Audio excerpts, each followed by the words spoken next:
Bonjour, Eric Gibaud et Géo.com. Je ne sais pas si tu me suis sur YouTube depuis quelques temps, mais tu as remarqué, je me suis coupé la moustache, recoupé la barbe. C'était le moment de faire un changement de look. Mais enfin, la vidéo, c'est pas là-dessus. Sinon, sur ce sac de KF Concept, le Sling Alpha de 10 litres, j'aurais demandé s'il pouvait m'envoyer un sac petit pour appareil photo petit et voir ce que je pourrais faire avec.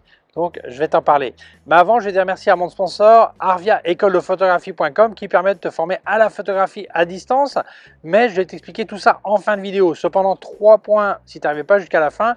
Le premier, si tu t'inscris à leur formation de ma part, tu reçois un bouquin épais comme ça avec 350 conseils photo.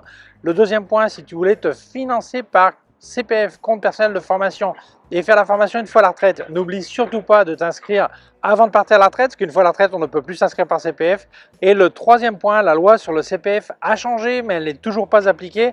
Mais enfin, on voit le bout du tunnel, parce que ça faisait très longtemps qu'elle est changée. Mais là, apparemment, elle sera appliquée à partir du 1er mai. Donc, à partir de cette date, les élèves de n'importe quelle formation CPF devront payer une partie de leur poche. Mais voilà. Ce qui compte, c'est la date d'inscription, donc inscris-toi au plus vite, même si tu commences la formation une fois la loi appliquée. Mais je t'explique tout ça en fin de vidéo. Alors, je te laisse leur téléphone qui est gratuit, le email, le site web et aussi un lien vers leur forum photo qui est en français, qui est gratuit. Je t'invite à t'y inscrire et participer. Allez, c'est parti! Alors, j'aime bien les petits appareils photo. Le problème des petits appareils photo, c'est le sac. Où il y a un sac à la taille de l'appareil, mais il ne tient pas d'accessoires. Où il y a des sacs plus grands, mais dans ce cas-là, eh bien, ça flotte partout, tout ce qu'il y a dedans avec les accessoires. Donc, j'ai demandé à KF, qu'est-ce que vous avez?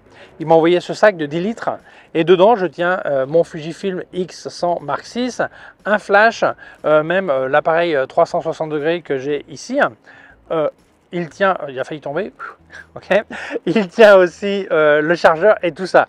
Voilà, donc ça c'est un avantage, c'est un petit peu ce que je cherchais. Il tient aussi, à la place de ça, je peux mettre mon XS20 de Fujifilm avec 2 objectifs par exemple. Donc je vais te montrer le sac, je vais te dire ce que j'en pense et les différentes fonctions, si on peut appeler de fonctions parce que c'est pas un ordinateur, voilà, mais les possibilités. Voilà, donc continuons. Le problème des sacs Sling, c'est souvent ils sont pensés pour être seulement à l'avant ou à l'arrière, mais en travers. Voilà, là tu peux le porter devant, derrière, sur le côté, avec sa poignée en sac comme ça.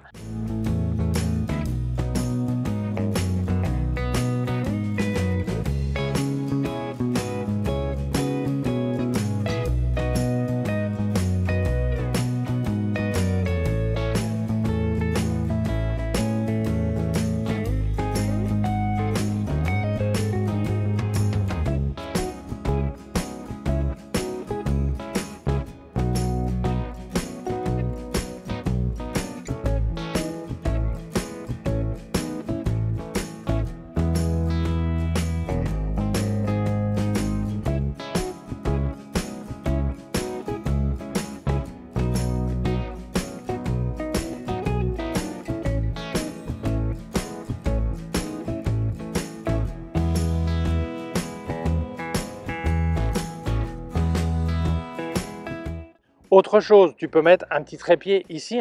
D'ailleurs, je te présente un trépied que j'avais fait de KF Concept. Je vais présenter qui est en fibre de carbone, qui fait cette longueur. C'est vraiment nickel et ça tient. Tu peux vraiment tout avoir avec toi. Toutes les bonnes choses ont une fin. Ils ont commencé à décharger un bateau du gravier. Je crois que c'était, ça faisait un bruit infernal.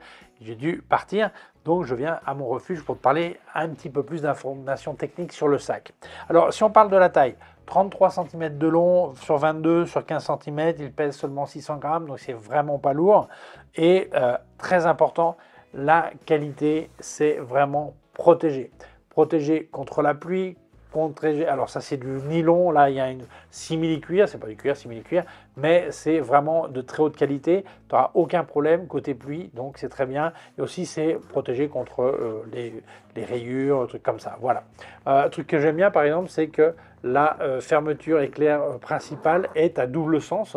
Ça va, quand tu sors un appareil photo, tu veux refermer vite le sac, eh bien tu n'as pas à penser dans quel sens tu vas, donc ça c'est un truc que j'aime bien.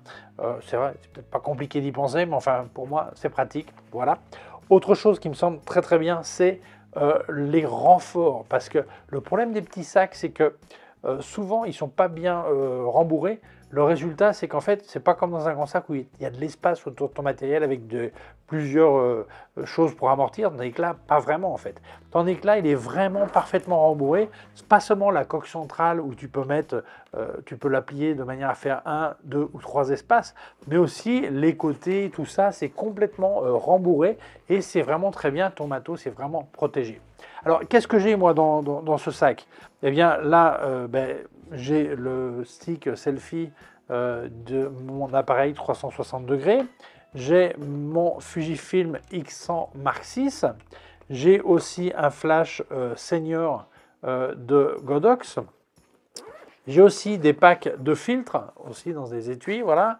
J'ai un chargeur, j'ai des trucs de nettoyage, choses comme ça. Il me tiendrait encore quelque chose en plus, tu vois, mais c'est vraiment pas mal. Alors je pourrais aussi bien l'utiliser pour mon XS20 avec 2 objectifs, mon Fujifilm, ou mon Olympus avec 2 objectifs. C'est-à-dire que un appareil de taille moyenne, il tient 2 objectifs de taille moyenne, ou sinon, si tu vas sur ce genre d'appareil objectif non changeable, tu peux en avoir 2 dedans, ou ton sandwich, ou ce que tu veux. Mais vraiment, c'est vraiment pas mal, les espaces sont bien gérés, et ça me semble un sac que la qualité est vraiment excellente. Alors une chose que j'aime bien, c'est la sangle. Elle est complètement réglable depuis 51 cm jusqu'à 1,30 m. Ça veut dire que tu vas pouvoir le porter aussi bien sac du facteur sur le côté ou au contraire complètement la sangle complètement au minimum pour l'avoir sur la poitrine assez haut en situation de protection dans le métro, choses comme ça, tu vois. Donc c'est vraiment un sac qui est bien pensé et qui permet dans une taille complètement raisonnable d'emmener pas mal de matériel et ne pas se limiter simplement juste à l'appareil photo, mais tu peux emmener des accessoires, un objectif supplémentaire et tout ça. Donc je trouve que c'est un sac qui est vraiment pas mal pensé.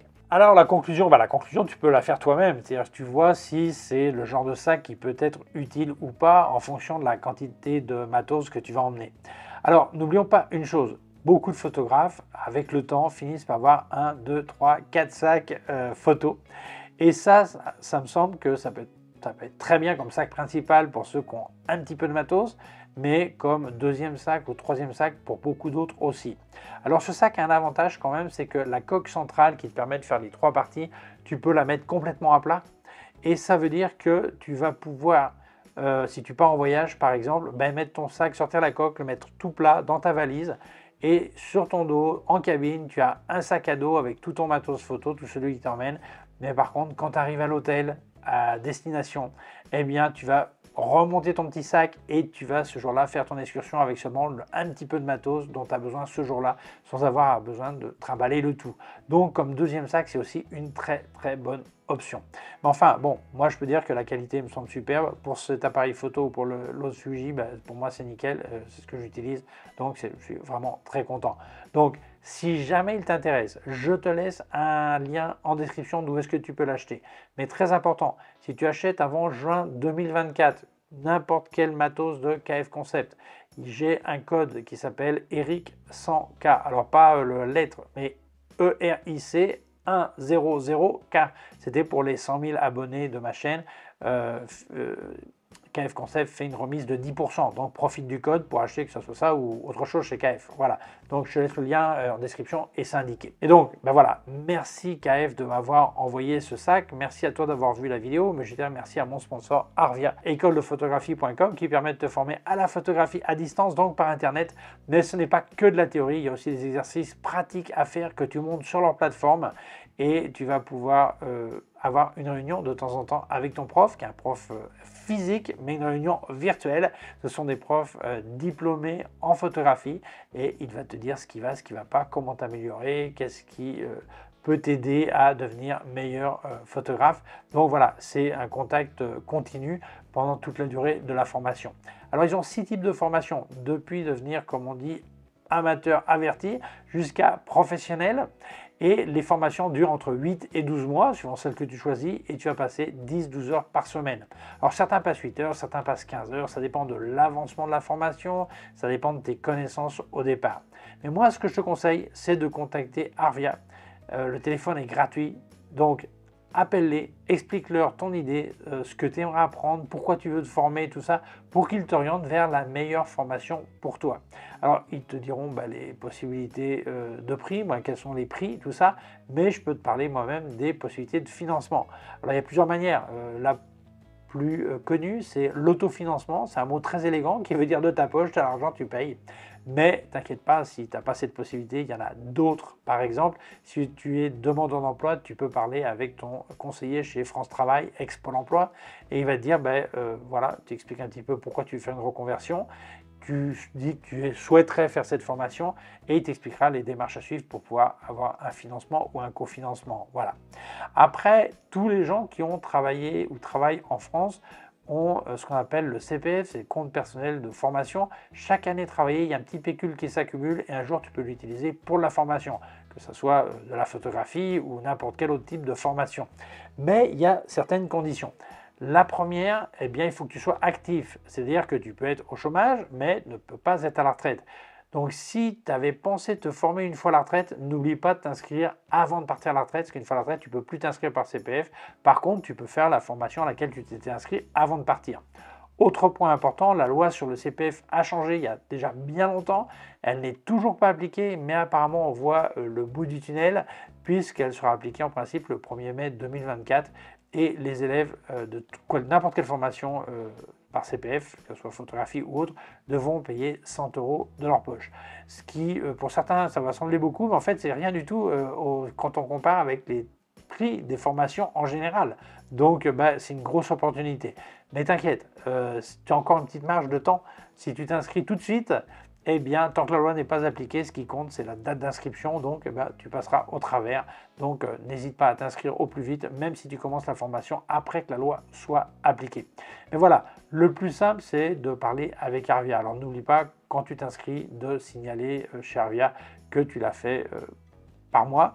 Donc tu recevras en appui pédagogique un bouquin épais comme ça avec 350 conseils photos. Alors je te laisse leur téléphone qui est gratuit, le email, le site web et aussi un lien vers leur forum photo qui est en français, qui est gratuit. Je t'invite à t'y inscrire et participer. Alors merci Arvia d'avoir sponsorisé ma vidéo, merci à toi de l'avoir vue. Si tu penses qu'elle peut intéresser d'autres personnes, je t'invite à la partager sur les réseaux sociaux. Si tu ne l'as pas encore fait, je t'invite à t'abonner à ma chaîne YouTube. Il y a un petit bouton par là et une clochette. Si tu appuies sur la clochette, tu recevras un avis quand je monte une nouvelle vidéo. Mon site web ericgeo.com/fr pour la version en français. Mes cours de photographie en vidéo ericgeo.com/fr/cours en ligne. Si tu as une quelconque question, tu peux laisser un commentaire dessous. Je laisse aussi des liens de mon matos chez Digit Photo. Alors ça serait vraiment sympa si tu achètes chez eux, comme à l'écran, là où ça marque code créateur, tu marques Gibo et ça me file un coup de main. Si tu as un code promo, il y a une case à côté, code promo, c'est complètement compatible. D'ailleurs, je partage souvent leur code promo sur mes réseaux sociaux, donc profitons, place le code promo, voilà. Je te remercie beaucoup parce que ça m'aide énormément. Je te laisse aussi un lien de tout ce que j'ai testé, des liens de tout ce que j'ai testé de KF Concept, Sandmark et Flash Westcott, d'autres liens affiliés et aussi un lien de mon compte PayPal au cas où tu voudrais faire un don. Merci beaucoup, prends soin de toi et à très bientôt. Ciao!